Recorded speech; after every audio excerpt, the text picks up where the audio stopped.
If you ever see a man that looks like a Gandalf ripoff holding a gift or curse sign, just turn around and pretend you didn't notice him. As random as this advice sounds, it will save your life if you choose to follow it. I wasn't so lucky. No one was there to tell me to just avoid the odd 80-year-old wizard. Instead, I chose the wrong option and gave in to my curiosity. You see, months ago I just finished work and was walking back home, but then an unusual sight caught my attention. Standing right next to the nearby grocery store was a frail old man with an incredibly long gray beard wearing a cheap blue wizard robe and a matching pointy wizard hat. When I say cheap, I mean it looked like something a kid would buy at the costume store for Halloween. It definitely wasn't something I'd expect a man that looked to be well into his 80s to be wearing. More importantly, his shaky hands were holding a small wooden sign. Gift or curse was written on the sign in big red letters. I couldn't resist, so I immediately walked up to the man and asked, "So, are you providing a service?" The man instantly responded, "Oh, I wouldn't say it's a service. You have to pay for a service.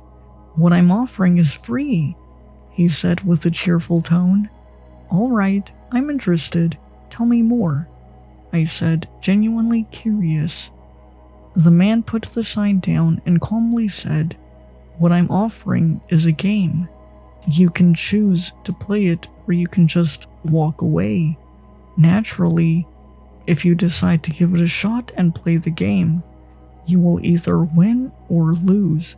If you win, you will get a great prize, but if you lose, you will receive an equally great punishment." "Perfect. So can you tell me what those prizes and punishments are?" I asked. The old man smiled and said, "The prize is the ability to see warnings of the future. The punishment, however, is the ability to see creatures that exist far beyond the mortal plane." Yup, he's definitely crazy, I thought to myself. The old man reached into his right pocket and showed me a plastic card. "Certified Wizard" was written on the card. This so-called certified wizard winked at me and said, "As you can see, I'm a real wizard. My game is real as well. Best part about the game is the fact that it's completely luck-based. Just shake my hand and I'll know if you won or lost. Think of me as a human slot machine." I was stunned by his confidence. He was telling me insane things, yet he seemed to be so clear-headed and coherent. The strange man offered me a handshake.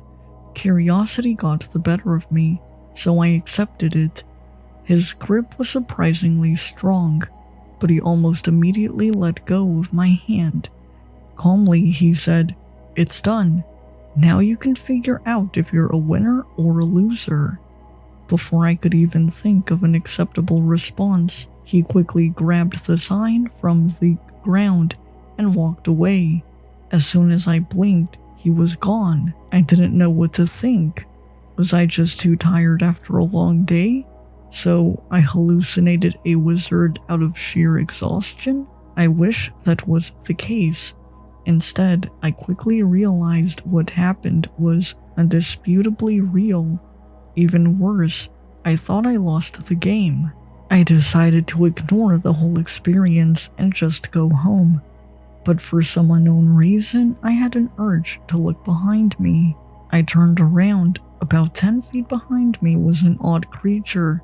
Its body was that of a mangled and twisted human being. Its face was horribly disfigured and covered in dozens of bloody wounds. It was missing one of its eyes, while the other one was bulging and bloodshot.